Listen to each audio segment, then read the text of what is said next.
We're going to call this meeting to order. Oh, wait, hang on. We're missing Brian. Oh, Give you a second.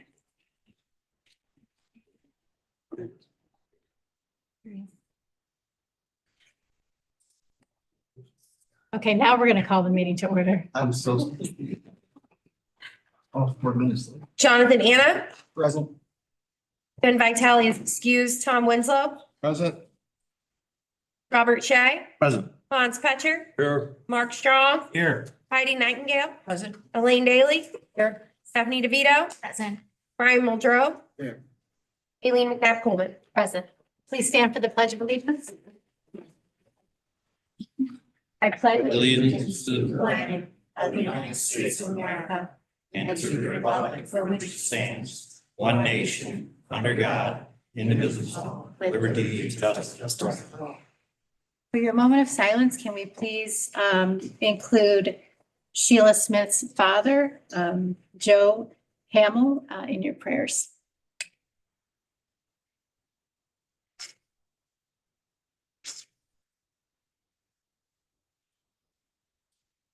Thank you.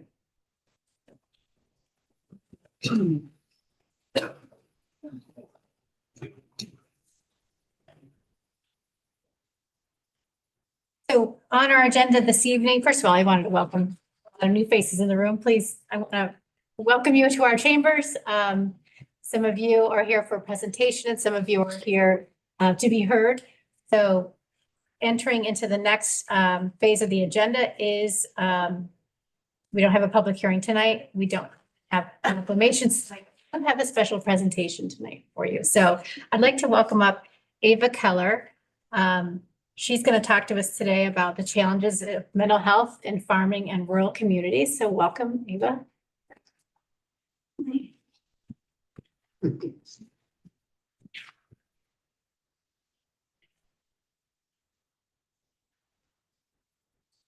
Hi everyone, I'm Eva Keller. I'm from Cayuga, Onondaga FFA. I'm a reporter of our chapter and I wrote a speech on mental health issues and farmers today. So, have you ever been so overwhelmed with everyday things such as school, work, or even chores? When you are this overwhelmed, you tend to shut people out, get aggravated, and feel like nobody will understand what you are struggling with. Or have you ever dreaded going to the store to get fresh produce for lunches after a long school or work day? Now that you have had time to reflect on your stress levels, imagine having a stress level that is 8% higher than what you have right now. Would you believe it if I told you that farmers' stress levels are that much higher than the normal 9 to 5 hours most people work? Mental health in farmers has been plummeting for the past decade. And not just because of issues in their control, but also because of issues that are completely out of their control, such as climate change and inflation that is causing much higher expenses. For example, imagine planting hundreds of acres of corn to wake up one morning and find that all of your corn is underwater. You stand there, feeling helpless as you can't control the rain, and get a knot in your stomach thinking about the thousands of dollars that you put into that seed, fertilizer, pesticides, fuel, and not to mention all the hours you put into that crop. Climate impacts are one of the main causes of mental health issues in farmers. It is also one of the main causes that is positively associated with farmer suicide. Did you know that in a 2022 survey by the National Young Farmer Coalition, found more than half of young farmers have experienced climate impacts or change that they cannot control? Droughts, floods, pests, and wildfire are some of the main causes of climate crises. Whether it is a small change or large change, it can impact the farm immensely. Farming is a career that requires taking several risks and putting a lot of money up front, almost like gambling. If a farmer plants a field of crops and suddenly there is a drought, it isn't only hurting the crops, but it is also affecting the farmer's income. When farmers are going through these climate issues, it makes them feel like there is no way out of these reoccurring issues. The sad part is that there is really no way to get around it. When something keeps reoccurring like climate change, it makes the farmers or anyone in general feel like they are constantly failing at what they do or have a career in. Farmers are often working on their farm as the next generation, and the last thing they want to do is let down their parents or grandparents, even if it's due to something that they cannot control, such as weather. Society hopes that the 2023 Farm Bill will offer even more support to farmers in need. There should be support groups put in place to help farmers, as well as proper suicide prevention training for farm advocates. Even though this would raise the funding, adding $15 million for the next 5 years, it would help to give a push towards helping those farmers in need. Farmers are fighting against the other 98% of the population who are not involved with production agriculture and can use our support. The Environmental Defense Fund has shared that as climate impacts continue to rise, agriculture-financed institutions face largely spread negative impacts from material threats of their businesses and farms. Globally, 87% of farmers have responded that they expect lower yields of crop production, causing less products available to consumers. If farmers have lower yields, and they will have less of a commodity to sell, resulting in less profit. Minimum wage is continuing to rise, which is causing farmers to have a high labor cost. With this being said, labor costs have contributed to $3.1 billion in lost crop production, and an additional $2.8 billion for impacts in other related industries to agriculture, such as manufacturing, irrigation, and transportation, as the U.S. Department of Agriculture stated. Farmers often struggle with their mental health, but it doesn't always mean that they are willing to get the help that they need. They often do not like to ask others for help because they are too fiercely independent and may want to live up to their tough reputation. Some farmers often struggle with lack of access to health insurance due to poor income and high insurance rates. According to Arizona State University, 3 out of 4 farmers are self-employed, limiting their access to reasonably priced health insurance. Farmers may have to wait to have a spouse to join their insurance plans who could work off of the farm. Farming is one of the most dangerous jobs to have in the United States, having multiple risks in the industry, such as wounding, injury, and it oftentimes can be fatal. Despite lack of insurance or high insurance rates, it is critical to have access to health insurance for not only physical endangerment, but mental health issues as well. Another main cause farmers are struggling with is the ability to keep up with inflation. Before the planting season starts, they have to have the profit from the crop production from the season before in order to buy seed, fertilizer, equipment, and other farming essentials for the new planting season. Due to inflation, the costs of these essentials are the highest prices that have been seen in decades. For example, Forbes states, fertilizer cost $510 per ton last year. Fertilizer is now up to $1,508 per ton this year, which is almost triple. Many farmers are now expecting next year to be even worse. Another high expense due to inflation is farming acres. In Iowa, the prices have increased by 22.4% to $9,400 per acre. Oftentimes, farmers have to take out loans and are in continuous debt if they are not able to get a good profit from the crop production from the season before. When farmers face these financial struggles, they often feel like they are unable to escape, and is another main cause of mental health issues in farmers and suicide, as they feel they cannot escape the financial overload. I have a job for every member in this audience. If you have a close relative that is a farmer, or even know of a farmer, please reach out to them. Whether it is a text message, phone call, letter in the mail, or even taking a drive to their house, please stop in and see them. It is important to make sure that they are okay. Show them that you are there for them and willing to help them with the support they need, or that it's okay to get help if they need it. If they are struggling, make sure to guide them through the issue and give them options to help get through what obstacles they may be going through. And if you're a farmer and this hits home to you, know you're not alone and we are willing to help you.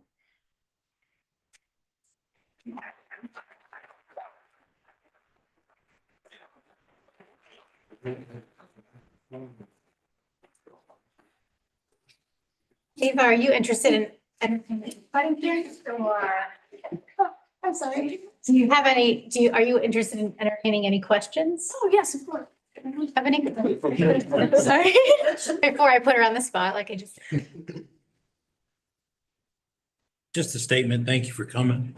Oh, Oh, you're welcome. Thank you for talking about something that's very near and dear to my heart. Thank you so very much. Oh, you're welcome.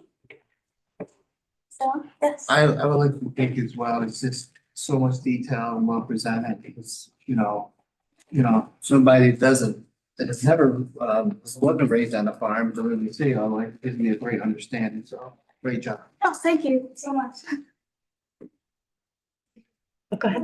Yeah, I agree. That was a great presentation and thank you so much. Yes, thank you.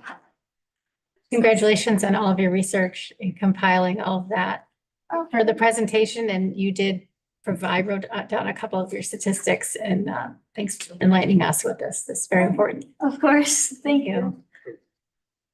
Yeah, I'd like to say thank you also and commend you for your courage to stand up here and give that presentation.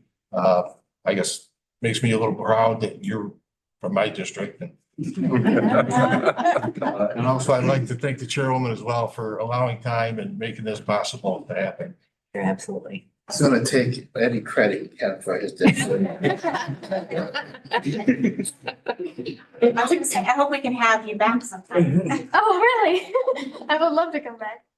Thank you guys for your time. She might take your job, so. Yeah, mine, moving around, you can have mine. Can I make a comment? Yeah. I would like to say thank you. That was a fantastic job.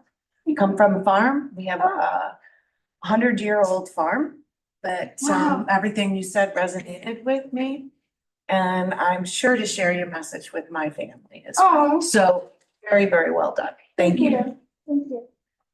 Legislator Shea, did you have your hand up too? Well, I was just wanted to give her opportunity, but also to thank you. And we represent, well, some of us here represent farm communities and they're very near and dear to our heart. So thank you for your presentation. Of course. And we need to take what you brought forth to us to heart and stop in and, as you say, make sure they're okay, because they're special to us. So thank you. Welcome. Legislator Nightingale? Just wanted to thank you for your last sort of action mandate for all of us to think about reaching out by letter, by phone, by text, by driving by. That's something all of us can do. And that's great to present a problem, but also have solutions available that are very doable for everybody in this room. Thank you. Of course. There's also, if anyone is a farmer and is struggling, there is a website you can reach out to. It's called FarmNet. And it's a free thing. If you're struggling, you can reach out to them. I'm sure they would help. Thank you again. Of course.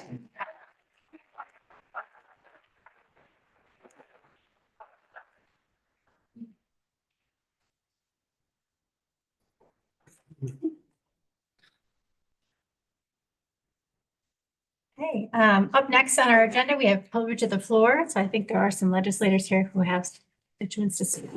Legislator Nightingale, would you like to recognize? Yes, I'd like to recognize Karen Walters for privilege of the floor. Oh, yes. So you can come on up over here to the podium, get your name and address, and you can. 3 minutes? 3 to 5. 3 to 5 minutes. We'll let you know at 3. If you keep, that's fine. Members of the legislature, my name is Karen Walter. I reside at 15 Case Avenue. Thank you for this opportunity to present some concerns over the proposed emergency shelter at 290 to 292 Grant Avenue, which the city has referred to as a county project, which I see obligated $1 million in county ARPA funds and a perpetual contract with Housing Visions through 2025 and $250,000 to the developer. As an aside, the developer was required to complete a full environmental assessment from a seeker, which was not fully complete. Their funding sources was left blank, which I see as being disingenuous of the developer to fail to acknowledge that $1.25 million from the county or to disclose all other potential funding sources. So why am I here? I shop, I dine, I bank, I support local businesses near that location. And I would like to share some data and history as to how we have come to this point and to question whether this is simply responsible, especially in light of the fact that this office building is in dire need of repair, which benefits all county residents. And to explore whether the county stands to expend more money than save, as well as the exorbitant burden on the city from this project going forward. Our police department is already spread very thin, as well as fire and ambulance service. So I'll quickly go through some timeframes.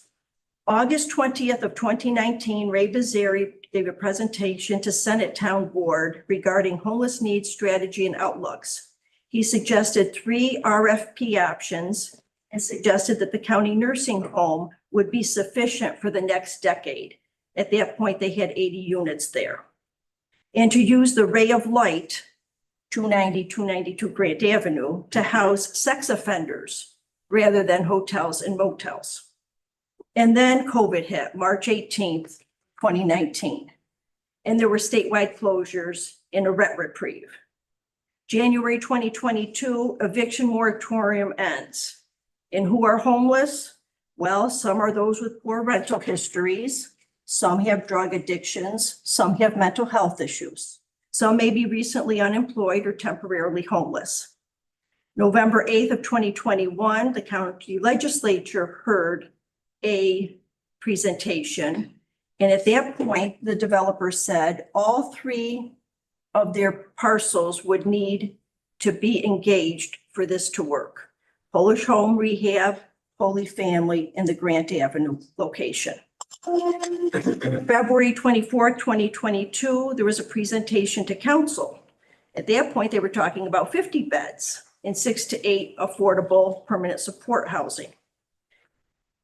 Then, in December of 2022, there was a recommendation from the Auburn Housing Authority that it should avoid 30+ units. Now we come up to November of 2023, and the residents in that nearby area were invited to hear a presentation.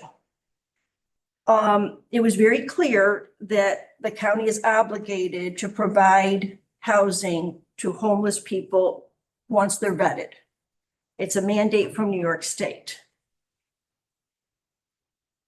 One of my concerns is if you've already got overwhelming numbers, then why are 2 paid outreach people going out into the community in order to find homeless people and bring them in? When we were here at the presentation, it was if someone is homeless, they come to the office building, they're vetted, and if they're eligible, they find them shelter. If your sink is plugged and it's overflowing, you don't add more to it. It's just common sense. The numbers don't match. From 30 more seconds. April of 2018 until March of 2019, Cayuga County had 1,249 persons experiencing homelessness. I had to look and say, how did they arrive at this figure? And I quote, on any given night in Cayuga County, there's an average of 3 people homeless, equating to a homeless count of 1,249. That would be 3 times 365. However, when you do 3 times 365, you get 1,095, which is an overstatement of 154. If you could wrap it up. So I have 2 other points. I also have some possible resolutions. The first point is, and I'm not sure if everybody knows this, we have a continuum of care, which are 3 regions, Onondaga County, Oswego County, and Cayuga County, and they have to deal with the homeless. And it says the coordinated entry assessment system with the coordination of service delivery across the tri-county geographic region is a process that helps to ensure our most vulnerable households are more quickly and efficiently referred and connected to housing assistance. What that means is that Oswego has a 400% spike and they need beds. And there's a bed in Cayuga County. If you build it, they will come. And they will not just be seeking a bed and shelter, 3 hots and a cot. they'll be requiring Medicaid and all the other services that go with that. So I really think that we're going down a rabbit hole. If this project, I think it was probably presented that you got $1 million a year that you're sending out to hotels. Have we got an idea for you? And it's not everything it appears to be. If anybody wants to speak to me afterwards, I've got some possible resolutions as well, but I don't want to overstep my bounds. Thank you so much. Thanks for being here. Legislator Daley? I'd like to offer Tony Ventura privilege of the floor. Ventura, if you can just state your name and address. Hope I don't get buzzed. My name is Anthony Ventura. I live at 22 Hickory Street in Auburn. Cayuga County Legislator, thank you, members of the county legislature, for the opportunity to speak this evening. When I first got involved in the research of the proposed homeless shelter at 290 to 292 Grand Ave in Auburn, I could not believe that this location was being considered for an 89-bed homeless shelter. That location is the busiest intersection in the city, with 30,000 vehicles per day passing through there, according to New York State DOT. The location is way undersized to put a 3-story building there. There is no room for emergency vehicles, delivery trucks, or city buses. It would be a giant building on a postage stamp. After researching and using the numbers and arguments by the developer and the proponents of the shelter, I have concluded that the city of Auburn and the county of Cayuga actually do not need any additional shelters built here. There have been numerous local newspaper articles recently that the Homeless Coalition is out actively searching for more homeless people. How does that constitute their claim of emergency shelters needed? If you need to try to go out and add to the numbers, it just is not an emergency. The numbers and claims we have all been told by the proponents and organizations pushing to build these shelters cannot be substantiated by any actual evidence. We ask for proof and we are largely ignored. The numbers claimed just simply do not add up on any level. If these shelters are built here, the costs associated with them will be put on the backs of the taxpayers that you represent. The city nor the county can afford to run and subsidize these shelters. We simply don't have the money. The City of Auburn Police Department has had just under 1,000 calls to the existing shelters in the city in the last 2 years. This does not include calls concerning the clients served in the shelters off shelter properties. We do not have enough cops as it is. Our police department cannot absorb the increase in calls that will surely come with housing many, many more people. Our fire department ambulance service, which are already stretched thin, will also be unable to keep up with the inevitable increase in calls for service, putting the rest of our community in danger of not having the services we pay for through our taxes. Rescue Mission says they are hoping to hire off-duty cops to work at the shelter. The reality is the police can work all the overtime they desire because of being so short-staffed. They are needed on the street. I think we have enough on our own plate here without importing homeless people from Onondaga and Oswego County. Cayuga County has entered in an agreement to take people from those counties by agreeing to be part of the Tri-County Homeless Coalition. Why do we need to accept and pay for other counties' problems here? It makes no sense. If you would like to see how a homeless shelter affects a community, I encourage you to visit Dickerson Street in Syracuse that is run by the same people and organizations pushing the shelters here. If you have not been there, how can you spend taxpayer money without doing due diligence? During a city council meeting, the developer said visits are possible with 48-hour notice due to security issues, I believe is what was said. Unknown homeless people show up there unannounced every day.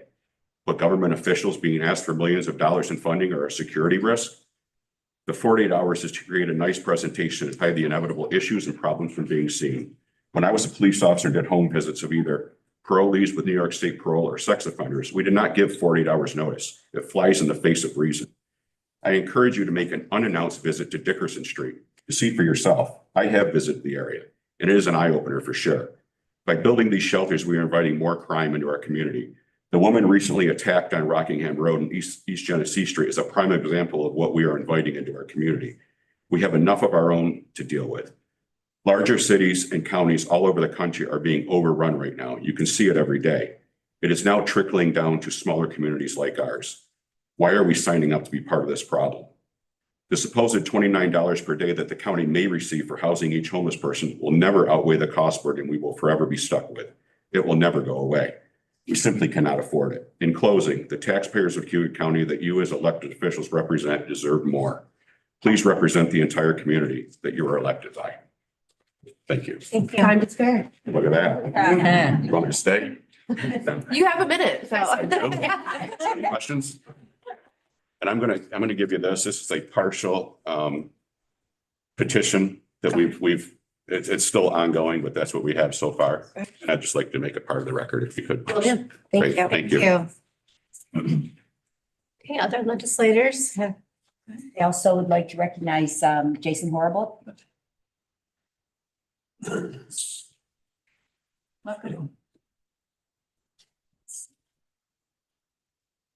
and just state your name and address. Yep. Thanks. Jason Horrible, 68 Prospect Street. I'm here today to express my strong opposition to the proposed establishment of the new homeless shelter in the community. While I understand the need to address the homelessness and provide support to those in need, I believe that the proposed location and the approach are not suitable for the area. Proposed shelter lacks adequate plans for addressing the long-term needs of the homeless population. Simply providing temporary housing without comprehensive support services and pathways to stable employment and housing solutions is not a sustainable solution to the homelessness. We need more holistic approach that addresses the root causes of the homelessness and provide individuals with the resources they need to rebuild their lives and become active members of this community. Furthermore, I'm concerned about the potential strain on local resources and services that the shelter may bring. Without sufficient funding and support from the county, the local organizations may struggle to meet the increased demand on social services, healthcare, and law enforcement. Moreover, the presence of a shelter will deter potential investors and businesses from investing in our community, further hindering economic growth. In light of these concerns, I would also like to look at the current population in Cayuga County. If you look over the past 10 years, the number of residents has declined without one single year of growth. I would ask why that is. Well, one major factor could be when young adults graduate college, they enter the workforce, and there's nothing enticing them to come back to Cayuga County to start and raise a family. It's decisions that our local government are making that is deterring them from coming back. We need to stop putting bandages over the problems and start coming up with solutions to fix them. As elected officials, we expect you to make the community a better place to live and not diminish the legacy that so many people have worked hard to build. Thank you. Being here. Thank you. Any other legislators? Have anyone to come before us? For anyone in the audience who wishes to speak who haven't been able to contact their legislator, would like to come up? Thank you for being here. And as many of you know, when we have a public to be heard, we just listen. It's not time for us to debate or ask questions. It's rude. But we're going to move on with the rest of our agenda, but thank you for your information. Okay, on your agendas this evening, you'll see, we're going to go to minutes to approve. All right. These are the minutes to approve from January 23rd, February 14th, and 20th. Can I get a motion on this? Motion. Second. Any discussion on those?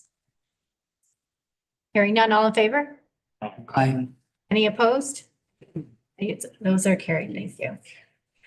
You'll see we have many appointments and reappointments listed tonight.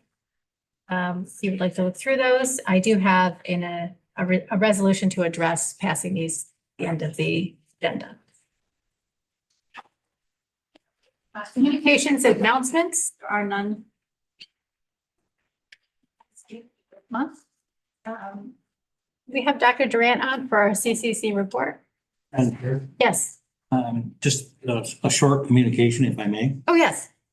I'd like to take the time to recognize and congratulate the Moravia boys and girls basketball teams. They are Section 4 champs who will be playing for the state champs in the small school districts this weekend. So I'd like to shout out to them and for a job well done. Wonderful. Good job. Thank you. Mr. Winslow, do you want to talk about Weedsport or? No, we found out of the sectionals, they had a good run, but Had a good, season's over. my niece plays for, she did very well. Very good. Thank you, Mr. Strong. Okay, is Dr. Durant with us this evening? I don't see him on. Did he have any communication that you're aware of? No. Okay. Because our meeting was usually Tuesday Yeah. this week. It may have gotten mixed up with the schedule. Okay, committee reports or individual legislative reports? Okay. I have a very short chair report this evening. It's been a very busy month, had many meetings. Specifically, I would like to cite a number of meetings that I've been meeting with the city about. Continuing a very collaborative process in the new year, which I'm very excited and proud of. Mayor Giantano is here with us today. We just recently had a meeting with him before this one, so I appreciate you being here and I appreciate your partnership. I have also been present at a few industrial sites this past month and listened to their concerns and needs. We have also discussed issues such as utilities and water for our industrial partners in the county. That's something that we're going to continue to work on. I'm continuing to work with the city on talking more about economic development and ideas for coming up with a vehicle. And after we have some discussions more on this topic, I will invite the entire legislature into those discussions as well. Although there are many appointments on this evening, there will be more appointments next month, and it should finish out then our cycle of appointments. So we are checking on some bylaws and trying to make sure that those are the most current and make sure we get folks in place who have the time. So that will be coming next month. As you all were a part of, we had a very important building presentation this month about renovations to the county office building. I look forward to meeting with the majority and minority leader to discuss feedback that you're receiving from each caucus. And then we're going to figure out how we're going to proceed there. And I would like to be able to come up with a strategy to take a vote on the next process forward. So, but that will be happening over the course of the next few weeks. I continue to have many conversations about EMS solutions in our county. I just got back from a 3-day conference for the New York State Association of Counties. EMS is sort of the top of the list that we all discussed. So I look forward to continuing conversations with our local fire and emergency personnel, as well as with Riley, with the sheriff, and everyone who's involved there. It was nice to discuss a multitude of issues that many counties are facing with our county partners, especially our contiguous county partners, and trying to come up with ways that perhaps take a regional approach to things or just to simply brainstorm. So that was actually a very great use of time to go to the conference this year.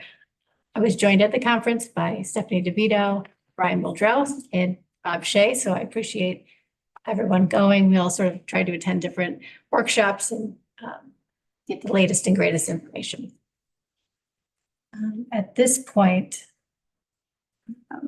that kind of concludes everything that I have. Does anyone have any questions for me specifically? Any of these issues or anything else? I also want to thank you for your flexibility in meeting today since we were away at the conference. Okay, I guess we're going to move into resolutions. Start with Ways and Means, Legislator Haley. Yep, Ways and Means had 2 resolutions this month. Both have passed through committee.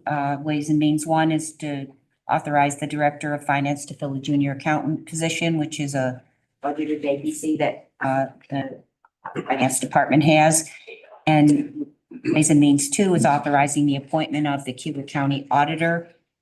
there was a lot of debate about, did we need this resolution? Even though you'll see on Ledge 3 that we're fixing the day and notice of a public hearing to set the salary out for the term. But it was decided that since the auditor's term expired at the end of December 2023, we had not taken the action. This resolution confirms our intent to reappoint her out through the 4 years, 2027.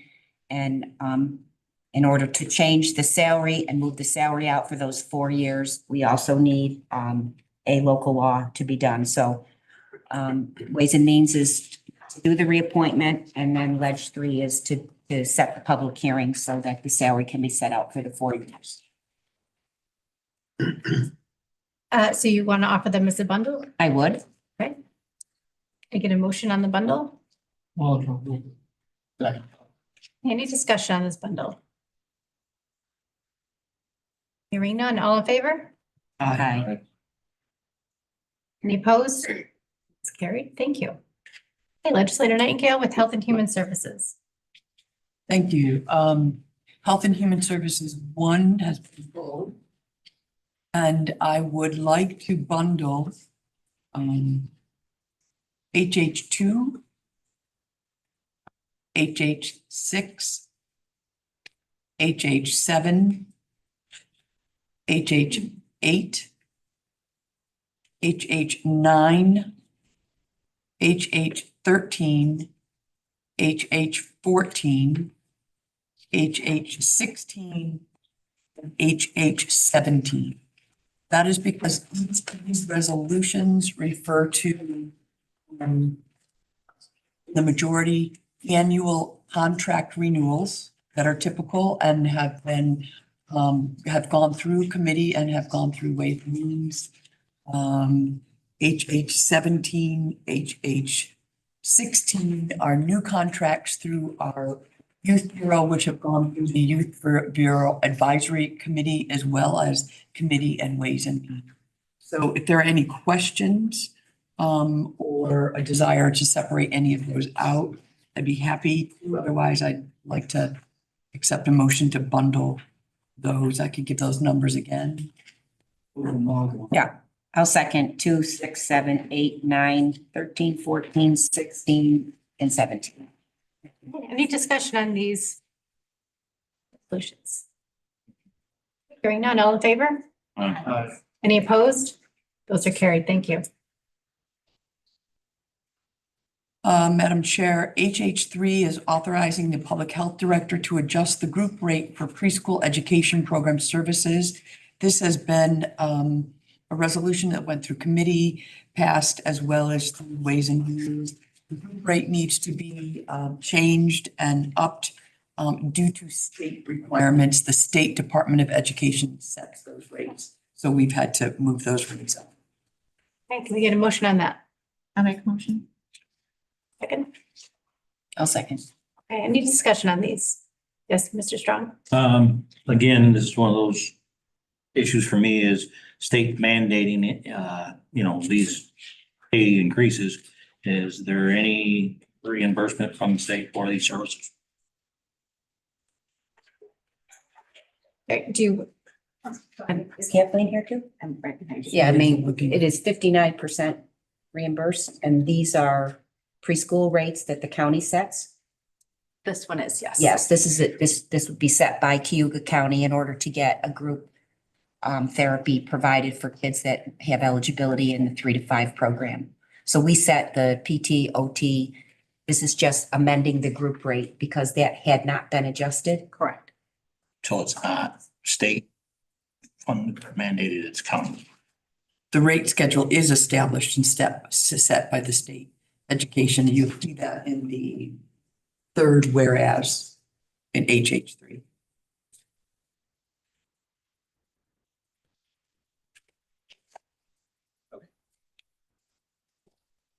Further. All in favor of this? Aye. Any opposed? Carried, thank you. Madam Chair, HH4, setting the salary for the Director of Community Health Services position within the Health Department. This salary was, and this position and salary were first discussed and went through the personnel committee and then passed through HHS and Health and Human Services or Ways and Means. Can we get a motion on HH4? Make a motion. Second? Second. All right, any discussion on this? Hearing none, all in favor? Aye. Any opposed? Aye. All opposed? That's carried. Thank you. Okay, I'd like to bundle some more that refer to fills. HH10, HH15, and HH. I'd like to separate 10, please. Separate 10. Please. We'll just do 10 alone or right now. Okay. HH10, this is a resolution to fill 2 additional human service examiner positions in the Department of Social Services. At committee, we amended the resolution to include that these positions, including all human services examiner help program positions, would be abolished at the time that New York State abolishes the program. So that amendment has been included in HH10 and passed through Ways and Means. Okay, can we get a motion on HH10? I'll move it. A second? Discussion on this. Thank you, Madam Chair. Reading the resolution here listed, it says it's a create and fill position for 2 human services examiner help programs. So this job's not being done currently. No, because it's a create because of the new help program and because the title of the position had to be changed from what was typically before the help program, human service examiner. We now have to, when we bring on more of these examiners through the help program, which eliminates their need to take the civil service position, we do have to enter into a create situation with them. Where is the funding coming from? It's the same funding that we get from all of our human service examiners in HHS. There's a 79% states and then our county. So it's not a change in funding from any examiner position. What it is a change in a form of recruitment. Yeah. Um, Can I say something? Yep. The help program allows the county for this specific title to put someone in to a position and they're not considered, that it would be a temporary position because they can't be permanent, civil service permanent, because they're being exempted from the test. So they have to create these temporary positions, and after a year, and those people become permanent without the exam, they go into an already existing human services examiner position. So these are all budgeted human services examiner positions. What they talked about at the meeting is that wanted to make it clear that you have to create these temporary jobs to put them in this help category. But they wanted to make sure that when these positions go into the current position, the control number, that these temporary jobs get abolished. So it was really a safeguard to say, you know, we don't want to have any temporary people. We don't want to increase the head count and we don't want to have these jobs just sitting there. But they can't go into a regular human services examiner job because that would be a category where they are tested. So it's specific to this help position. So just for being simple, find it as I am. So basically, there's two positions that are currently unfilled. They're budgeted in the Yep. current budget. Yes. Yep, And we're just filling them, but you have to put the word create in there because they're temporary positions And, until they become permanent positions next budget cycle. or within the year. Yes, absolutely. Thank you. and then the amendment included is to abolish them completely once the state abolishes the program, which is essentially that exemption from civil service examination. Thank you for that. I think that's explanation. may happen within a year. Thank you. And I will say that it has been a useful tool. We asked a committee, they have brought in 10 examiners based on the HELP program. That's been a remarkable improvement given what departments across the county are seeing in terms of empty positions and recruitment problems. And if I can say, this was something that was discussed a lot also at the Association of Counties, and this hiring for emergency limited placement to kind of bypass the civil service testing has been very helpful. And we were talking to some folks, you know, in charge with the state civil service and letting them know that, you know, this, we're all struggling. We're struggling for hiring, we're struggling for retaining, and taking these tests and going about the way I think that we have been going for several decades, maybe not what's needed now moving forward. So, so I think that the proof's in the pudding that the HELP program has been very useful, getting people placed. Any further discussion on this? Hearing none, all in favor? Aye. Any opposed? That's carried. Thank you. Madam Chair, HH 15 and HH 18, I propose as a bundle. These are also fill positions. Okay, can we get a motion on that bundle? Motion. Second. HH 15 authorizes us to fill a food service helper for Office of Aging. HH 18 authorizes us to fill a supervising social services attorney in the Department of Social Services. Break down social service attorneys once again. Have, wait, we did a motion second. Any discussion on this? I did both.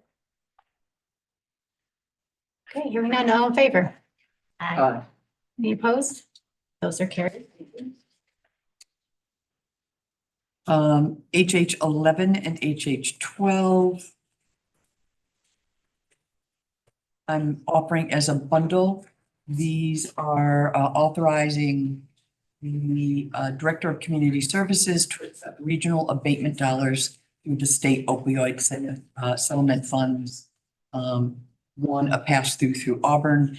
HH 12, authorizing the same, the Director of Community Services to accept regional abatement dollars from state opioid settlements. They'll stay in the county until until the Director of Community Services and that board makes decisions about where those funds would.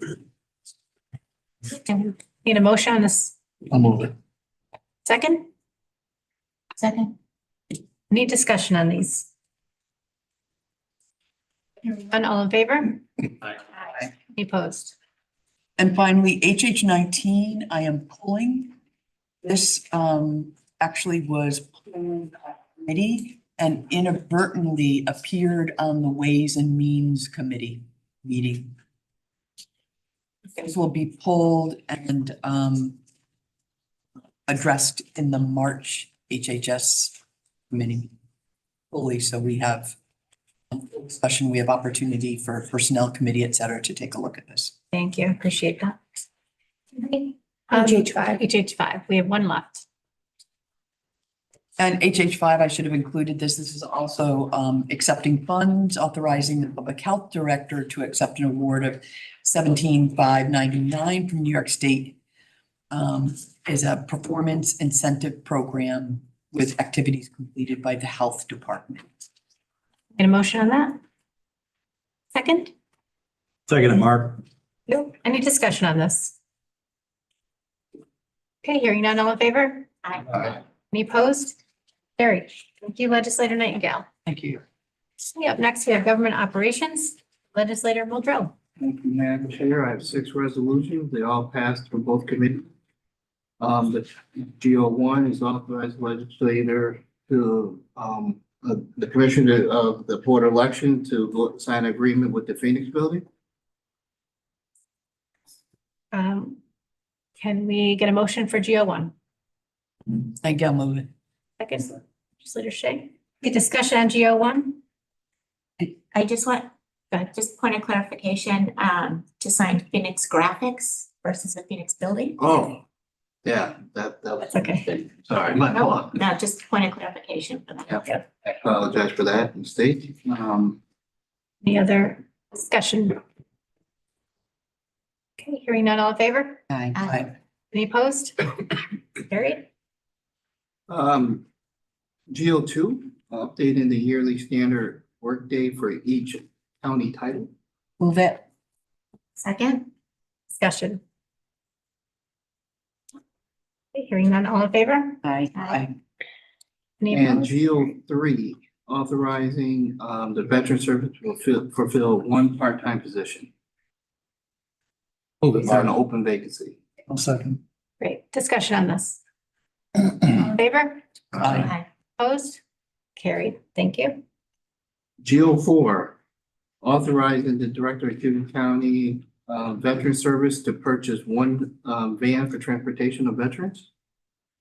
Thank you, I'll move it. Great, Second? discussion on this. All in favor? Aye. Any opposed? Carried, thank you.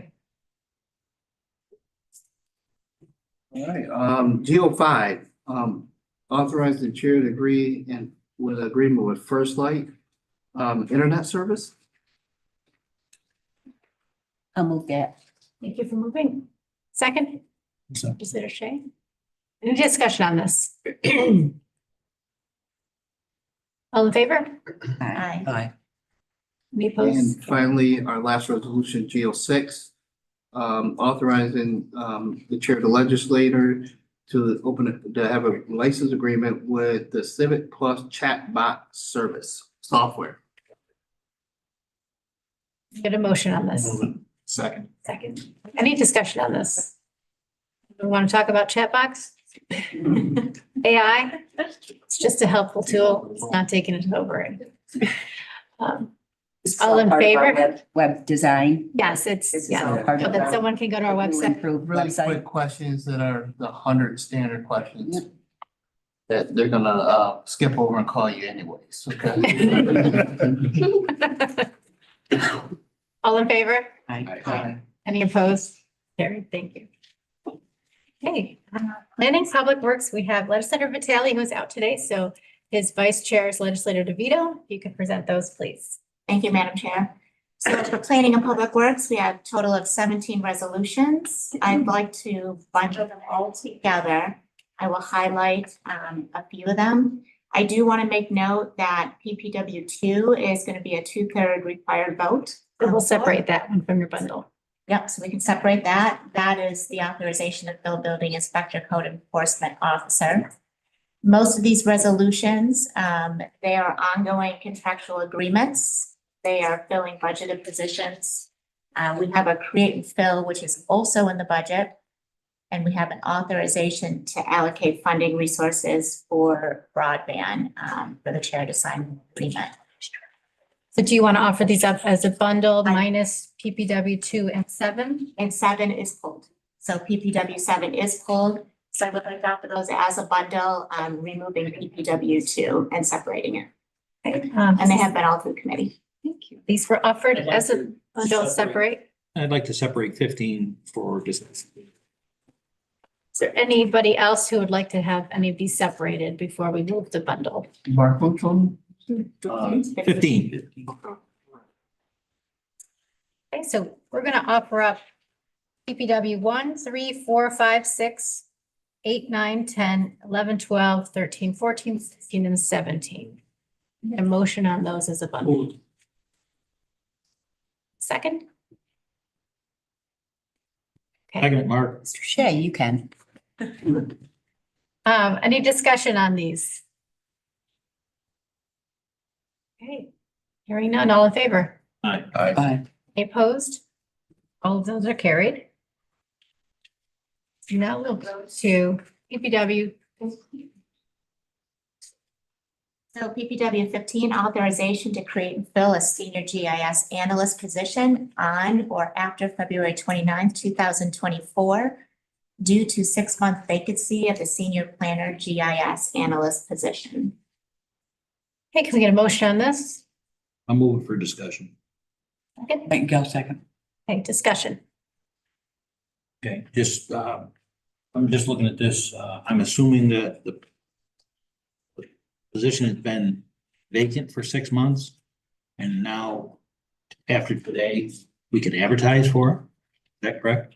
No. Thanks. I think they're having a hard time filling the position at the grade it was at. And they downgraded it to fill the position, is my understanding. Is that right, Stephanie? Yeah, I would agree with that, yeah. So it's actually, they had a hard time filling it based upon the civil service title for that grade. And so they're downgrading the position. So that's why there's a pay decrease as well. Is my understanding, Mark. Someone left the position, but the higher level position, and you want to fill behind that higher level position. So you're looking to fill a senior GIS analyst instead of a senior planner GIS analyst, which is a lower grade position. Is that true? Lower grade position, and we weren't getting any candidates for the higher grade position. Yep. And with the lower grade position, we ended up with 9 candidates. So it's a savings of approximately $7,000 a year. And the funding for this position, you're going to use the current funding that's in the budget at the higher level. Yeah, so Yep. actually reducing the department salary a lot. Thank you. Okay, further discussion? All in favor? Aye. Any opposed? That is carried. Thank you. Thank you, Legislator DeVito for, two. We have two. Oh, sorry, We have we're not two. done yet. Oh, yeah, sorry. Would you like to present that one? Oh, sure, yes. Hang on, let me get back to my. So PPW 2 is authorization to fill a building inspector / code enforcement officer, which again requires a 2/3 vote. Move it for just a second.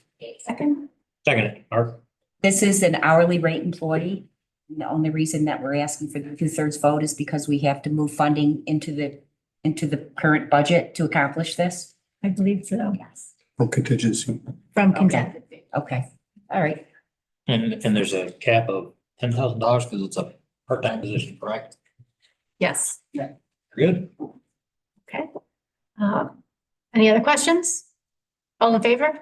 Aye. Any opposed? That's carried. Look who's getting a code enforcement officer.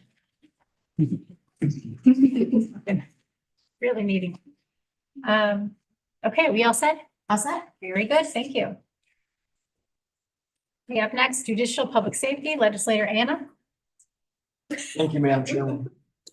I'd like to bundle, judicial public safety has 12 resolutions, all been through committee. I'd like to bundle JP 1 through JP 3, which deal with 911.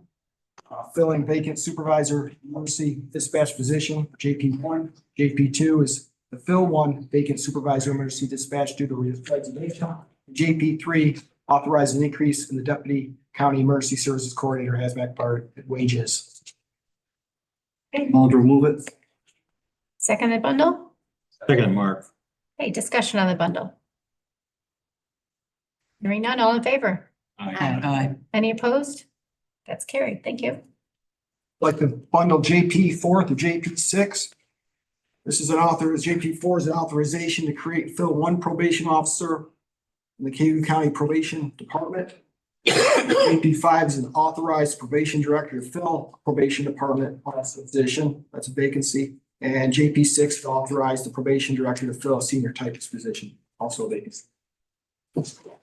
Did you say this is 4, 5, 6 or 4 and 6? 4, 5, and 6. Okay, I'll make motion on this bundle, thank you. Second? Thank you. Discussion. I'd like to add for discussion that we were able to make JP 4 a budget neutral addition. for create and fill due to financing that we found that was not accepted in the probation budget from last year. Wonderful, thank you.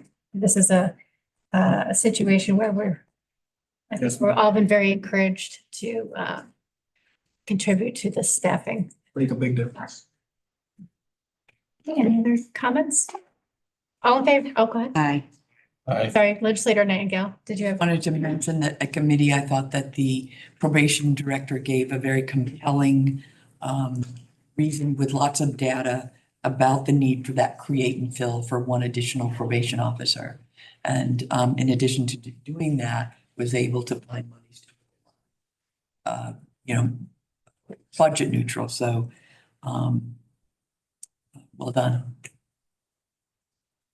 And we did take the vote, so that was carried. Thank you. JP 7 through JP 12 are with the sheriff's office. JP 7 authorizes the chair of the county legislator and the county sheriff to enter into a great contract with technology to provide software for evidence and property inventory. JP 8 authorizes the create and fill for a senior typist position within the Cayuga County Jail. JP 9 authorizes the sheriff to fill a seasonal part-time personnel position for the new patrol unit. JP 10 authorizes the sheriff to get in contract with Galls to supply uniforms for the custody and patrol division. JP 11 authorizes the sheriff to purchase and equip 6 new marked patrol vehicles, replace existing patrol vehicles that accumulate high mileage that need to be replaced. And JP 12 authorizes the sheriff of Cayuga County to purchase 2 new vans to be utilized by the custody division. I'd like to offer these as a bundle unless anybody like them separate. Over the bundle. Second bundle. Okay, discussion on this bundle. Okay, hearing none. All in favor? Aye. Any opposed? That's great. Thank you. Right, last but not least, we have legislature resolutions. So we have Pledge 1, authorize to provide a stipend for the county attorney's office for additional hours worked while supporting the Department of Social Services through December 31st, 2023. Can we get a motion on that? Sorry? Thank you. I'll second. Okay, discussion. Hearing none, all in favor? Aye. Opposed? That's carried. Thank you. Pledge 2, authorizing all the appointments to various boards and agencies. I'll move it. Second, Winslow, is that okay? Any discussion on these? All in favor? Aye. Carried. Thank you. Ledge 3 is fixing day and notice of public hearing and local law providing for salary increases for certain appointed officers appointed for a fixed term during a term. Need a motion? I'll move that. Thank you. Nightingale, second. Okay, discussion on this. Okay. Hearing none, all in favor? Aye. Any opposed? Carried. Ledge 4, authorizing the creation and filling of the position of county manager. Get a motion? I'll move it. Second. Discussion. None, all in favor? Aye. Opposed? Aye. Did you have something to say? I'm sorry. Yeah, I was going to, You go ahead, do but you? it doesn't matter now. Okay. Well, we can still hear what you have to say. Yes. Well, it's failed the position has failed in the past, and here we go. You know, definition of insanity is to keep doing the same thing over and over and expecting different results. And that's what we do. Thank you. Did you also have other discussion points? Okay. And we had all in favor? I Aye. want to make sure we counted everyone because I saw hands going. I want to make sure. If you could raise your hand if you're in favor. Okay, and then opposed? Okay, I wouldn't have seen them all at the same time, so thank you. Okay. Carried. Ledge 5, appointing the Director of Planning at Cayuga County Planning Department. I'll move it. Second, Second. any discussion?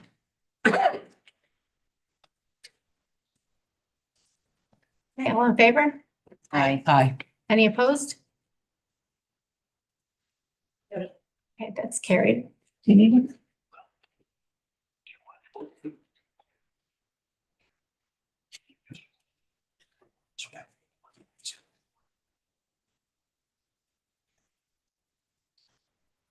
we have it as an information.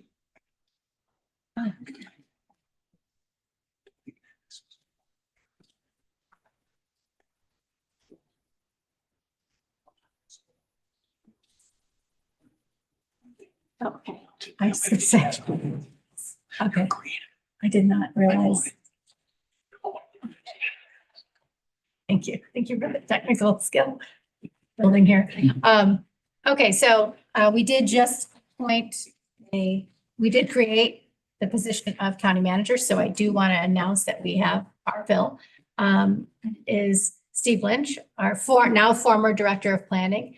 And we just filled the director of planning, which is why it's important that I make this statement to you today. So I want to welcome Steve to the operations side of Cayuga County, and I thank you very much for taking us up on the offer, and we're excited to work with you.